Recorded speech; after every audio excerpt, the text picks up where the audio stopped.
Hey guys, we're back again on aircraft kits this week. This time we're going to be looking at an interesting kit with Hobby Boss's 1/48 scale F4F-3S.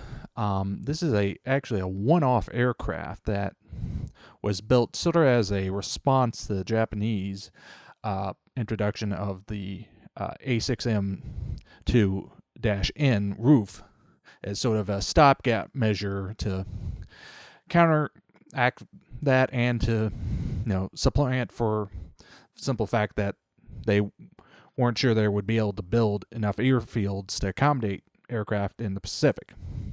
Ultimately, they only built the one because both the performance was so drastically reduced that it was effectively useless in combat, and because of the diligent work of the Seabees to build airfields in the Pacific, the need for it basically evaporated. So, as far as the Wildcat line goes, this is a bit of a one-off and an interesting one at that. So, let's open her on up and take a look. Let me move this. Okay. So, out of the gate, the casting and parts is acceptable.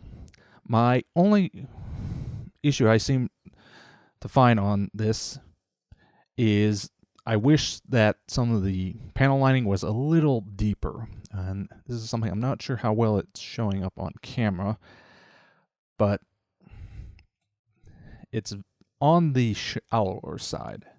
So one thing I would potentially recommend is giving it a once-over with a scribing tool just to make the panel lines just that hair bit deeper. Obviously, this isn't something you don't have to do, but it wouldn't hurt. Now, a good thing on this kit, while it does have a fair bit of ejector pin marking, thankfully, all of it's in sections that really aren't going to be visible. So, Hobby Boss did a good job there. As another kit we will look at in the future, it does have a very bad issue with that. Beyond that, though, nothing really jumps out to me as being egregious, other than possibly I would need to double check again the shape of the prop, so that might be an area you may need to double check your references on. So moving on, and this is arguably the biggest difference between a standard Hellcat and Wildcat, and this one is the additions of the floats. Overall, nothing really jumps out as far as needing a lot of work, other than having the same issue as far as the rest of the panel line goes. May need just to deepen up, but otherwise, they're right shape and nothing too problematic. I would say it would have been nice had they not located the port stub there, just because getting a clippers in to clean it up against that tie down hook is going to be a bit of a bear. But overall, good job here. Next up, we've got our wings. Again, surface detail is much the same as the rest, but you can still see they're in the right direction, as it does pack a fair amount of detailing. It's just, it would have been nice had they deepened it up a little.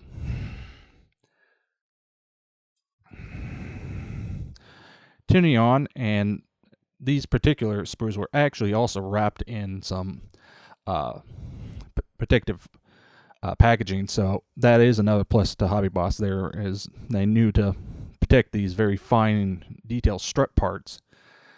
Is the last major sprue, which includes our cockpit and a few other odds and ends, as well as a holdover from the basic Wildcat kit for the main gear bay, but obviously in this one that's deleted and closed off.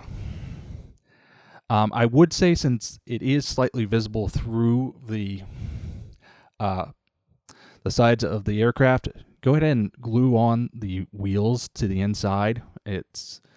Don't recall them showing that step in the instruction book. We'll look at that in a few minutes. But it is something that would potentially be visible, assuming that they didn't completely delete it off the actual aircraft. Again, this is another one. Check your references. But beyond that, overall build on the cockpit is acceptable. We do have separate side panel parts, which should build up without too much issue. Similarly, the engine is acceptable. It's not the most detailed, but it's not a complete throwaway either. And then the rest of the cockpit parts are of a similar standard. Now, next up is our cowling, which they chose to model it as having the cowl flaps open. That's going to be to individual taste. Just for simplicity's sake, I would say, in general, closed cowl flaps would be better, but is what it is. Do have some little bit of flashing here in these two side parts that will require a little bit cleanup. Could just be my copy, but it is something to be aware of. Other than that, no real surprises there.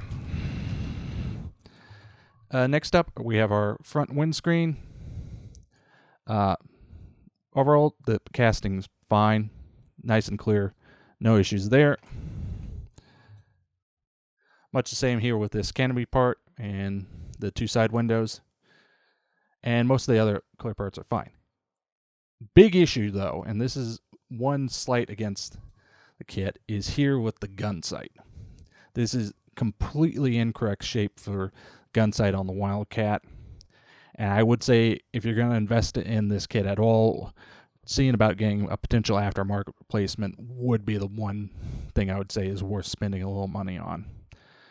But other than that, it's acceptable. I guess in a lot of ways, that's a good way of describing this kit overall, is it's acceptable. Moving on to decals, no real surprises here. It's, again, acceptable. Your basic nationality markings, a couple little bandings, and a single aircraft numbering, which, now that we move on from there, one last part before we look at that is we do get this small little thread of photo etch for two of the pontoon parts.